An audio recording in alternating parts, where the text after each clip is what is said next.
Good morning everyone, তোমরা কেমন আছো? আশা করি সবাই খুব ভালো আছো, আমিও খুব ভালো আছি। আমি আবার আরেকটি সকাল নিয়ে তোমাদের সামনে হাজির হলাম। তোমরা আমাকে এভাবে সাপোর্ট করো, ভালোবাসা দিও, সবসময় আমার পাশে থেকো বন্ধুরা। তো চলো বন্ধুরা, আমি আমার ব্লগটা তাহলে এখান থেকেই শুরু করছি।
আমার ঘর মোছা কমপ্লিট হয়ে গেছে, আর মা এখানে গোবর জল দিয়ে আর কি উঠোনটার সামনেটা দিয়ে দিচ্ছে। আর এখানে রাতের অনেক বাসন ছিল, সেগুলো আমি মাজতে বসলাম।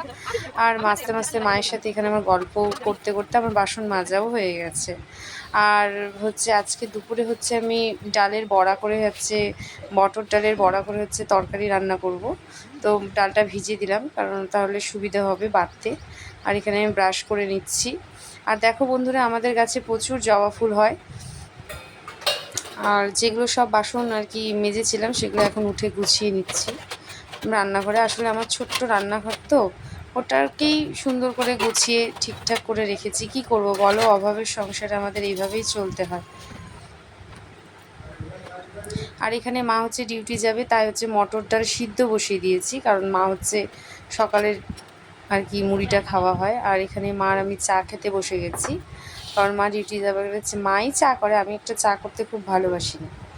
আর চা খেয়ে দিয়ে এখানে বিছানাটা তুলে নিচ্ছি। আর বিছানা তুলে এখানে হচ্ছে ডালটা বেটে নিলাম। তোমার দাদা ভাই এখন বাজারে গিয়েছে, আসবে। তো দেখি বাজার থেকে ও কী আনে। তো আর কি ও চলেও এসছে। তো বাজার আনলাম তোমার হচ্ছে তোমার হচ্ছে শাক আনলাম, ডাঁটা আনলাম, টমেটো আনলাম, পাঁপড় আনলাম, খাওয়ার টিফিন আনলাম ডাঁটা দিয়ে। আর হচ্ছে মটর ডাল ভিজাইছো না, ডাঁটা দিয়ে মটর ডালের তরকারি করবা, পাঁপড় ভাজা করবা, লাল শাক আনছি, লাল শাক করবা। এই যে তোমার দাদা ভাই হচ্ছে বাজার নিয়ে এলো, আর এখানে হচ্ছে পুরি নিয়ে এসছে জল খাবারের জন্য। আমি জল খাবার খেয়ে এখানে আমি সকালে রান্নাটাও বসিয়ে দিলাম, কারণ হচ্ছে মায়ের আবার খাবার পৌঁছাতে হবে। তাই তাহলে চলো বন্ধুরা, তোমরা দেখতে থাকো আমি কি করি।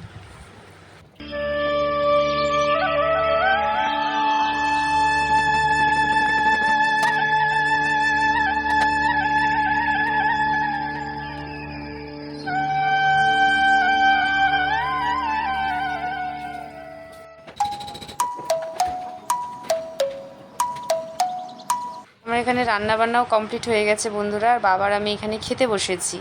বেশিরভাগ সময়টা বাবার আমার এইভাবে একসাথেই খাওয়া হয়। খাওয়া দাওয়া কমপ্লিট হয়ে গেল বন্ধুরা, এখন হচ্ছে ছাদের কতগুলো কাপড় আছে ওগুলো তুলে নিব। যে ছাদের কয়েকটাই কাপড় আছে, আসলে রান্না টান্না করে সব কাপড় তুলে নিয়েছিলাম প্রায় অর্ধেক। যেগুলো ভিজে ছিল সেগুলো এখন তুলে নিচ্ছি।